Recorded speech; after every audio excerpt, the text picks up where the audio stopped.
Shalom semua, senang sekali bisa bertemu kembali kita meskipun masih dalam keadaan online karena PSBB dan sebentar lagi new normal. Tapi kita bersemangat untuk mendengarkan bersama firman Tuhan pada minggu hari ini. Mari kita menghadap kehadiran Bapa untuk berdoa bersama untuk mengawali firman Tuhan ini.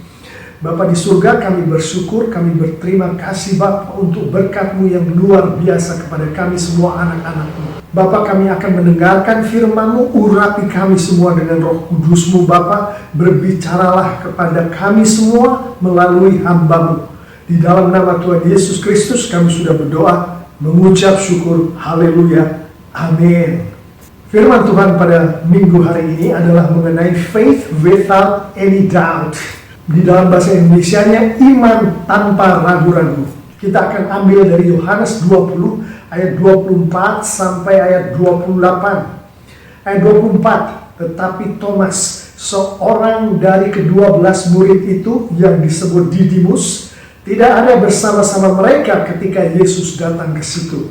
Ayat 25, maka kata murid-murid yang lain itu kepadanya, kami telah melihat Tuhan. Tetapi Thomas berkata kepada mereka, sebelum aku melihat bekas paku pada tangannya, dan sebelum aku mencucukkan jariku ke dalam bekas paku itu, dan mencucukkan tanganku ke dalam lambungnya, sekali-kali aku tidak akan percaya.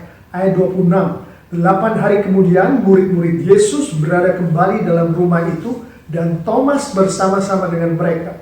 Sementara pintu-pintu terkunci, Yesus datang dan ia berdiri di tengah-tengah mereka dan berkata, damai sejahtera bagi kamu.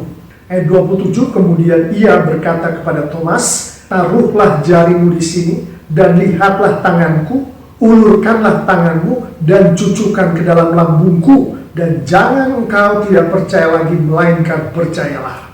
Ayat 28, Thomas menjawab dia, ya Tuhanku dan Allahku. Ayat 29, kata Yesus kepadanya, karena engkau telah melihat aku, maka engkau percaya. Berbahagialah mereka yang tidak melihat, namun percaya. Demikianlah firman Tuhan, haleluya, amin. Mari kita bahas firman Tuhan itu tadi. Pertama kita melihat terjadinya losing faith, kehilangan iman. Ini terjadi pada Thomas. Kita bisa melihat di ayat 25, di situ dikatakan di kalimat yang terakhir, sekali-kali aku tidak akan percaya. Thomas tidak akan percaya. Jadi dari orang yang dulunya adalah murid Tuhan Yesus, salah satu di antara 12 yang mengikuti pelayanan Tuhan Yesus selama Tuhan Yesus berada di dunia, selama 3 tahun kurang lebih, Thomas tahu betul siapa Tuhan Yesus. Thomas tahu betul mujizat-mujizat yang sudah dilakukan oleh Tuhan Yesus. Kita tahu bahwa Yesus adalah Tuhan Yesus, makanya saya katakan Tuhan Yesus. Thomas yang sudah begitu lama bersama-sama dengan Tuhan Yesus bisa kehilangan imannya, bisa kehilangan kepercayaannya. Tapi kemudian di ayat yang ke-28 kita melihat bahwa Thomas kembali mendapatkan kepercayaannya atau imannya. Dikatakan Thomas menjawab Tuhan Yesus, ya Tuhanku dan Allahku. Thomas di dalam jawabannya di ayat 28 ini mengakui bahwa orang yang berada di depan dia, yaitu Yesus, adalah Tuhannya dan Allahnya. Jadi Thomas dari losing faith kembali lagi menjadi memperoleh faith without any doubt. Pertanyaannya adalah bagaimana Thomas bisa kembali memperoleh faith without any doubt itu? Ada 2 langkah. Pertama yang terjadi adalah kita lihat di Yohanes 20 ayat 26, di mana di situ Yesus datang dan ia berdiri di tengah-tengah mereka dan berkata. Yang tinta biru itu penekanannya.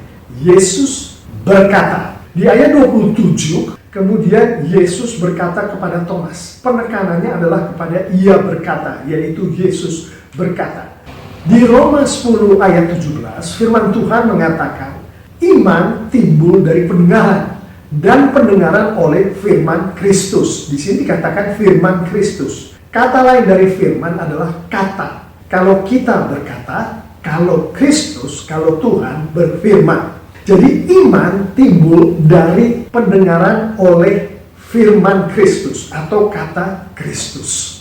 Jadi di sini Thomas yang sebelum mendengar Tuhan Yesus berkata itu losing faith, yang pertama dia alami adalah mendengarkan Yesus berkata atau mendengarkan Yesus berfirman.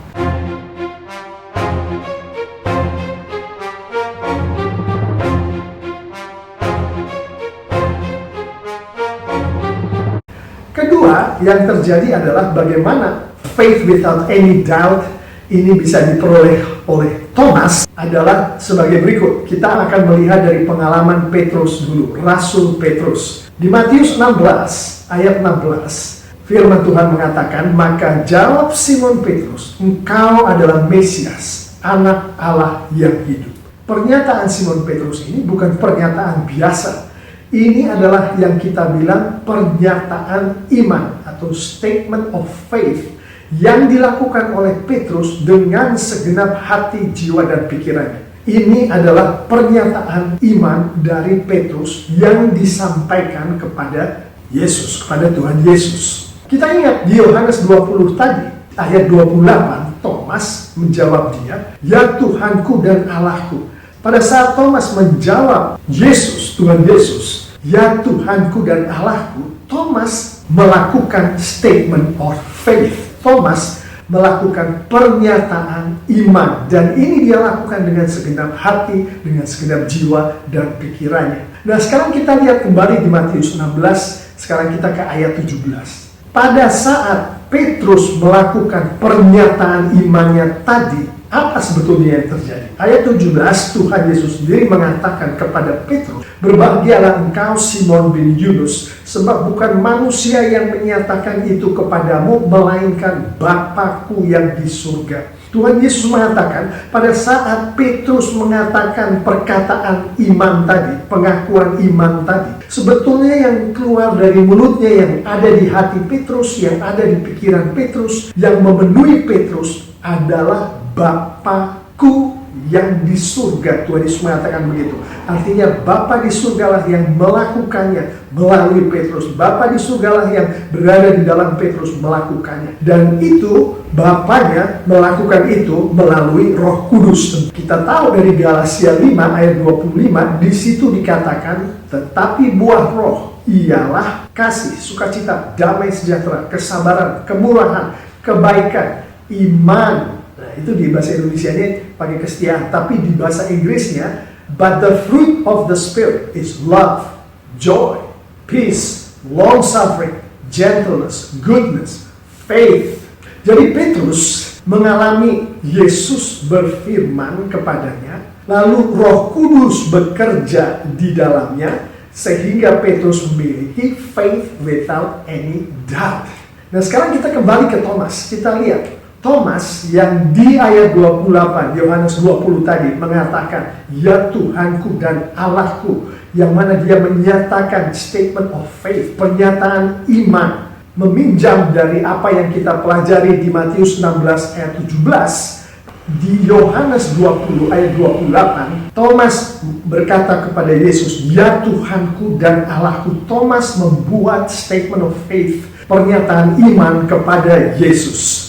Belajar dari Matius 16 ayat 17, di mana Yesus berkata kepada Simon bahwa Bapanya lah yang bekerja di dalam Simon, bahwa Roh Kuduslah yang bekerja di dalam Simon. Pada saat Simon menyampaikan pernyataan iman tadi, maka kita tahu itulah juga yang terjadi pada Thomas pada saat Thomas melakukan pernyataan iman di depan Yesus. Jadi yang dialami Thomas adalah losing faith, lalu terjadilah Yesus berfirman. Dan setelah Yesus berfirman, seperti kita belajar dari yang terjadi pada Petrus di Matius, pada saat Thomas melakukan statement of faith kepada Yesus, maka Bapa di surgalah, maka Roh Kuduslah yang bekerja di dalam Thomas. Dan dari situ maka faith without any doubt kembali berada di dalam Thomas. Jadi kita ulang stepnya. Step pertama adalah pada saat Thomas losing faith, Thomas mendengarkan Yesus berfirman. Lalu step yang kedua adalah pada saat Thomas melakukan statement of faith atau pernyataan iman, maka Roh Kudus, Bapa di surga, bekerja di dalam Thomas.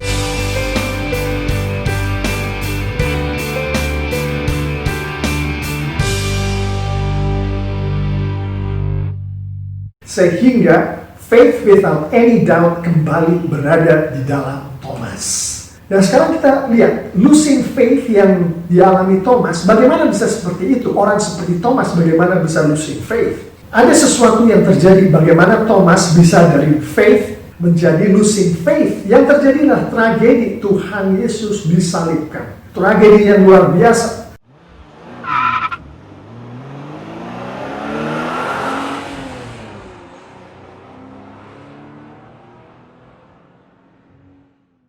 Thomas merasa sangat kehilangan segala-galanya, dan itu menyebabkan dia galau, menyebabkan dia frustrasi, tidak karu-karuan, sehingga dari situ dia menjauhi segala sesuatu yang ada hubungannya dengan Yesus, termasuk teman-teman persekutuannya sendiri. Dia menjauhi kelompok orang-orang yang biasa menyampaikan satu sama lain akan Yesus berfirman, akan firman Tuhan, sehingga Yesus berfirman atau firman Tuhan tidak lagi berada di dalam kehidupan Thomas. Dan itulah yang terjadi. Lalu bagaimana Thomas bisa kembali memperoleh faith without any doubt itu? Yang terjadi pertama, Thomas mendengar firman Tuhan. Dan pada saat Thomas mendengar ini, firman Tuhan ini langsung datang dari Tuhan Yesus. Dan setelah itu, Roh Kudus bekerja di dalam Thomas. Dan dari situ yang tadinya dia losing faith, dia kembali memperoleh faith without any doubt. Sekarang mari kita lihat bagaimana aplikasi dari firman Tuhan itu. Losing faith bisa terjadi terhadap semua orang, termasuk kita. Misalkan saat ini kita anak-anak Tuhan yang selama ini kita memiliki faith without any doubt itu karena tragedi seperti sekarang, misalkan ada pandemi COVID, mungkin ada orang-orang yang kita sayangin yang sakit, kehilangan pekerjaan, bahkan sampai meninggal dunia. Karena itu adalah tragedi di dalam kehidupan kita, kita bisa losing faith. Dan akibat dari tragedi ini yang membawa kita losing faith, kita menjauh dari firman Tuhan. Kita tidak membaca lagi Alkitab. Kita tidak bersekutu lagi dengan teman-teman seiman, di mana biasanya kita berbicara mengenai firman Tuhan. Maka akibat dari itu kehancuranlah yang terjadi. Atau kalau sudah mengalami kehidupan yang tidak baik, maka makin hancurlah kehidupan kita yang mengalami losing faith tadi. Bahkan bukan hanya kehancuran, ini bisa membawa ke kematian. Lalu bagaimana kita bisa memperoleh faith without any doubt itu kembali di dalam kehidupan kita? Nah, kita lihat sama yang kita belajar tadi dari Thomas. Tragedi akibatnya kita menjauhi firman Tuhan, tidak lagi membaca Alkitab, tidak lagi bersekutu dengan teman-teman seiman yang biasa kita saling menyampaikan firman Tuhan. Pertama yang harus terjadi adalah kita harus kembali membaca firman Tuhan. Kita harus kembali mendengarkan firman Tuhan, bersekutu dengan orang-orang seiman di mana kita saling membicarakan akan firman Tuhan. Dari situ Roh Kudus akan bekerja di dalam kita, dan dari situlah losing faith tadi menjadi faith without any doubt. Untuk gampangnya, bagaimana dari kita mendengarkan firman Tuhan melalui membaca Alkitab, melalui satu sama lain berbicara mengenai firman Tuhan dari Alkitab. Untuk gampangnya ada proses yang terjadi di dalamnya. Berkali-kali saya katakan di dalam khotbah saya, untuk mudahnya mengingat kita pakai singkatan ITU. Itu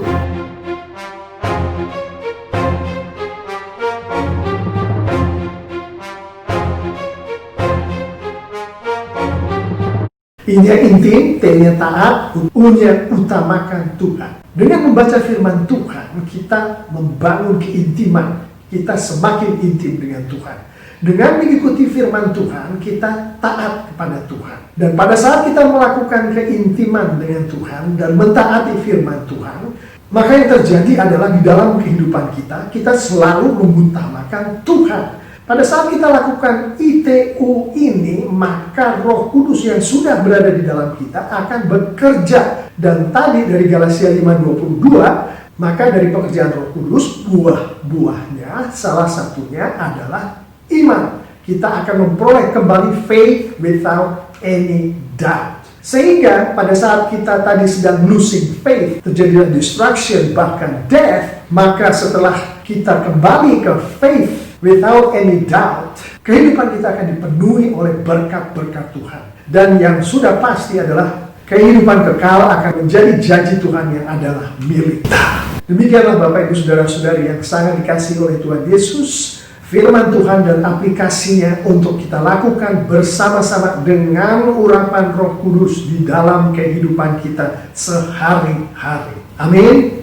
Mari kita sekarang berdoa meminta urapan dari Roh Kudus. Bapa di surga, kami bersyukur, kami berterima kasih untuk firman-Mu Bapa. Kami mohon urapan dari Roh Kudus-Mu dan hanya dari urapan Roh Kudus-Mu saja Bapa, supaya kami bukan hanya mengerti akan firman Tuhan yang baru kami dengar, tapi kami juga boleh melakukannya di dalam kehidupan kami sehari-hari untuk kemuliaan-Mu Bapa di surga. Terima kasih Bapa, di dalam nama Tuhan Yesus Kristus kami sudah berdoa mengucap syukur. Haleluya. Amin.